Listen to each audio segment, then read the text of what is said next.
Party तक वो madam आएगी बह करो तो गुजारिश सारे गोट पज इतने सारे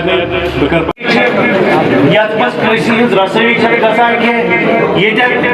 आम गरीब बिचार बोजन वोल तमो परेशानियों मज मुसीबतों मज आजादी मिल क्या वन गई तकरीबन 5 वरी गन कि लास्ट इलेक्शन असेंबली बार बार बेचान इलेक्शन खतर कह मगर यह नौजवान कायद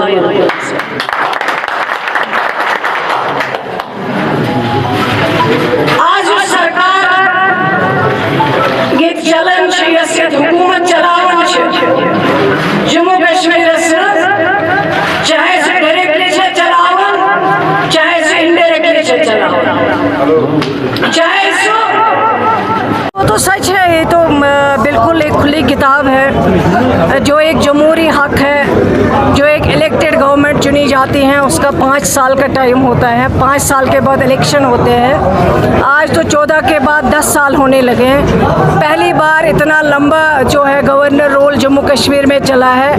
इतना लंबा गवर्नर रोल तो मिलिटेंसी में भी नहीं चला। जब इतने हालात ख़राब थे तब भी यहाँ 96 में इलेक्शन हुए हैं। लेकिन बीजेपी गवर्नमेंट जो है वो डरती है फील्ड में आने से, लोगों के पास जाने से। हमारा यही उनसे मुअद्दिबाना गुजारिश है हमारी कि अगर वो कहते हैं काम किया है, अगर वो कहते हैं रोज़गार दिया है, मेरी गुजारिश है कि आए फील्ड में, लोगों से उसका मुआवजा मांगे कि हमने काफ़ी कुछ किया है, जम्मू कश्मीर को ठीक किया है। अगर वो अपनी जगह मुतमईन है तो फिर मैदान में क्यों नहीं आते, क्यों नहीं इलेक्शन करते। हम इलेक्शन के लिए भीख नहीं मांग रहे हैं, लेकिन जो जम्मू कश्मीर के लोगों का जमहूरी हक है उस हक को क्यों छीना जाता है, ये हमारा सवाल है। उस हक को 10 बरसों में क्यों नहीं दिया जा रहा है, ये हमारा सवाल है। ये आज की बात नहीं कि आज आए, मैं तो उनका वेलकम करती हूँ जिन्होंने आज ज्वाइन किया है यहाँ कुलगाम में इमरान साहब के साथ, जमात के साथ, पार्टी के साथ, नेशनल कॉन्फ्रेंस के साथ। लेकिन ये एक कंटिन्यूअस प्रोसेस है। लाखों की तादाद में, हज़ारों की तादाद में लोग ज्वाइन करते हैं, लोग आते हैं इस जमात की तरफ। उनका खिंचाव बहुत ज़्यादा है। मुझे लगता है लोग जहाँ हम जाते हैं, लोग कहते हैं कि नज़ आज 7 को ज़्यादा वेव इस तंजीम की, नेशनल कॉन्फ्रेंस की। और हम भी जब जाते हैं हम भी यही देखते हैं। लोगों ने कंपैरिजन किया, लोगों ने मुकाबला किया कि कौन जमात है जो यहाँ लोगों के साथ हर वक्त खड़ी रही, कौन लीडरशिप है जो लोगों के साथ खड़ी रही। अगर वो कोई जमात है, नेशनल कॉन्फ्रेंस है, अगर वो कोई झंडा है, हल वाला झंडा है, अगर वो कोई लीडर है, उमर अब्दुल्ला साहब और फारूक अब्दुल्ला साहब। ओल्ड एज पेंशन के हवाले से आपने तज़किरा किया, आप भी कैबिनेट मिनिस्टर रह चुकी है और आपके अंडर ये पूरा डिपार्टमेंट आता है। तो आज की डेट में ओल्ड एज पेंशन जो है काफ़ी सारा जो है इसमें दिक्कतें आ रही है, नहीं मिल पा रहा है। हाँ, नहीं, दिक्कतें नहीं है। इन्होंने टोटली उसको बंद किया हुआ है। कभी एक फॉर्मेलिटी मांगते हैं, कभी दूसरी फॉर्मेलिटी मांगते हैं, लोगों को तकलीफ़ देते हैं। जो बुज़ुर्ग हमारे हैं उनको रोज़ चक्कर काटने पड़ते हैं। सोशल वेलफेयर दफ्तर, चाहे वो तहसील ऑफिस हो, चाहे वो डिस्ट्रिक्ट ऑफिस हो,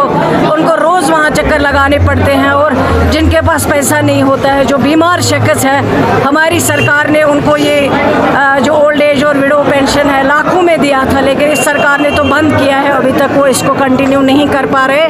नए की तो कोई उम्मीद नहीं थी, लेकिन जो पिछली सरकार ने दिया था उसको भी इन्होंने बंद किया।